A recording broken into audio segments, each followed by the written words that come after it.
The Tao of Self-Confidence, Episode 161. Welcome to the Tao of Self-Confidence, where I share stories of outstanding women finding their inner journey to self-confidence 5 days a week. Visit our website at thetaoofselfconfidence.com to check out amazing blog articles and our killer resources. Well, hello friend. Welcome to the Tao of Self-Confidence, where I share stories of amazing women who have discovered their inner journey to self-confidence. I'm your host today, Sheena Yap Chan, and today I have a special lady on who's all the way from Singapore. She is the author of the small business productivity book, The UnBusy Entrepreneur, and she's also a co-founder of Singapore's only same-sex parent support group called Rainbow Parents SG. So I'm really excited to have her on and share her story about self-confidence. So without further ado, I'm going to introduce you to Olivia Chiong. Olivia, how are you today? Maybe you can fill in a little bit more about yourself to the listeners. Thank you, Sheena, for having me on the show. Hi, everyone. My name is Olivia Chiong, and as Sheena said, I'm the author of a small business productivity book, The UnBusy Entrepreneur. My focus is helping entrepreneurs become more productive by leveraging technology and outsourcing. I enjoy working with small business owners because I believe small is powerful. On the personal front, I'm co-founder of Singapore's only same-sex parenting support group, Rainbow Parents SG, and I blog about same-sex relationships, parenting, and other life hacks in Singapore on my personal blog, oliviathechongs.com. In fact, I have a second book coming out later this year about the hoops myself and my wife had to jump through in order to have a baby. Awesome. Well, thanks for sharing that. And I think it's great that you created, this support group, especially for same-sex relationships, especially in Asia, right? Because I know in Asia it's still probably not as acceptable. As Asian women, we're always programmed to, go get married, have children, and just do what we're told, right? So, I think this is great that you have this. And Olivia, thank you. No, not a problem. Thank you. You're the one who's making a difference, in especially in countries like Singapore and just in the east side of the world. So, Olivia, what's your cultural background? Okay, so I have a little bit of a mixed background. I was born in Japan to a Taiwanese father and an Indonesian mother. They had met while doing university there. So after they got married, they had me, and then they moved to Singapore. So I grew up in Singapore. I've lived here for the majority of my life, other than spending 3 years in Australia doing university. My extended family is scattered all over the world. I have cousins in Singapore, Berlin, New York, LA, and even Vegas. Wow, that's pretty cool. Well, thanks for sharing that, Olivia. And Olivia, what would be your favorite self-confidence quote? My quote would be, this is by Tina Fey. I love Tina Fey. I loved her in 30 Rock, and I love all the stuff she's doing. So the quote says, "Don't waste your energy trying to change opinions. Do your thing and don't care if they like it." I love that quote, and I also love Tina Fey. Doesn't everyone? Yeah, she's pretty funny. So, and I like that quote because, a lot of people are always trying to change other people's perceptions and other people's opinions and not realizing that, they won't change unless they want to, right? So, especially if you want to be the change, you have to be the example, and that's when people will start changing, right? Whether it's good or bad, as long as you're the one who's out there doing it, they're going to see it and want to be attracted to what you're doing. So, great quote. And in your own words, how would you define self-confidence? I believe that self-confidence is about the belief in yourself that you can do it and the courage to accept it when you do something and it's not all you expect it to be. I think the most dangerous thing people can do is being afraid to try. So I think it's okay. It's always okay to try and fail. But if you don't try, you're always going to live with that regret. So for me, it's the belief in being able to do something and accepting whatever consequences that comes with it. I love it, and that's a great definition. And, there are so many people out there who are afraid, right? They keep on saying, well, maybe one day, or they're waiting for that perfect opportunity. And yeah, it never comes. Yeah, there's no such thing, right?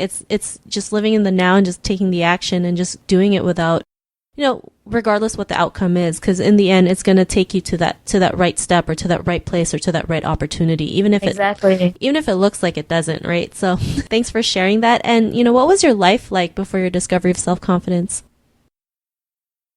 When I was a lot younger, I used to do things for the approval of others. So I would, wear things or wear clothes a certain way, or I would take up jobs that people think that are the right things to do. Even studying stuff that my parents thought was the right thing. But I realized that no matter how much I try, you can't please everyone. So even if I worked really hard to get good grades, it was never good enough because, you're never number one. Okay. I wasn't really fat or thin, but my family always commented about my weight. Like, you're never thin enough. And even like if I had long hair, they would say it's so messy. If I had short hair, they'd say it looks so boyish. So it's never, there's so much criticism going on, especially in Asian families, that to me, eventually I realized that, I can't live my life according to all their standards. I'm just going to live my life according to my standard, what I like.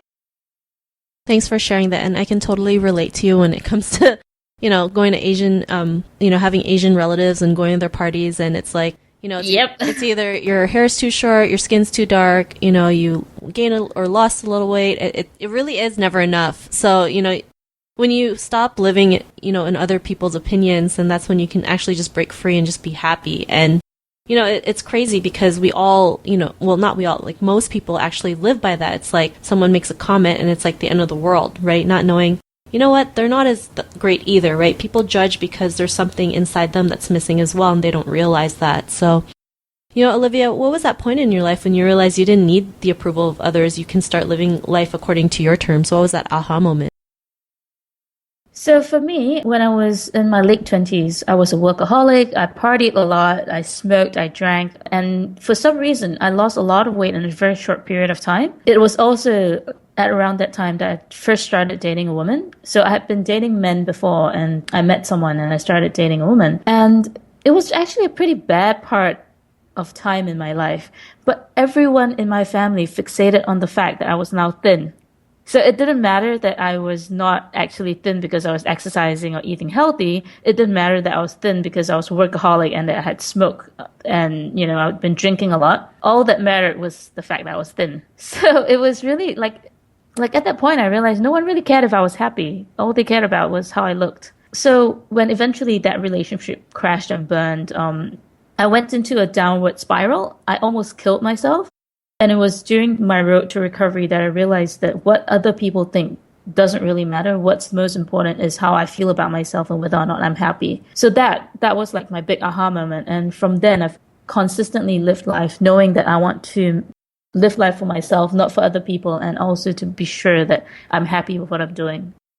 Awesome. Well, thanks for sharing that. With the media always, trying to figure out trying to show people what beauty's supposed to look like. You're supposed to be thin, you're supposed to be this and that. Like, it really hurts a person's self-esteem, right? Like what you mentioned, like... Yeah, it's crazy. So, like, everyone was like, wow, you can wear XS. And I've not been able to fit into XS since I was 10. It didn't matter at that point. Everyone's just like, you look amazing. You're wearing, like, size 0. I'm like, no normal people should be wearing size 0.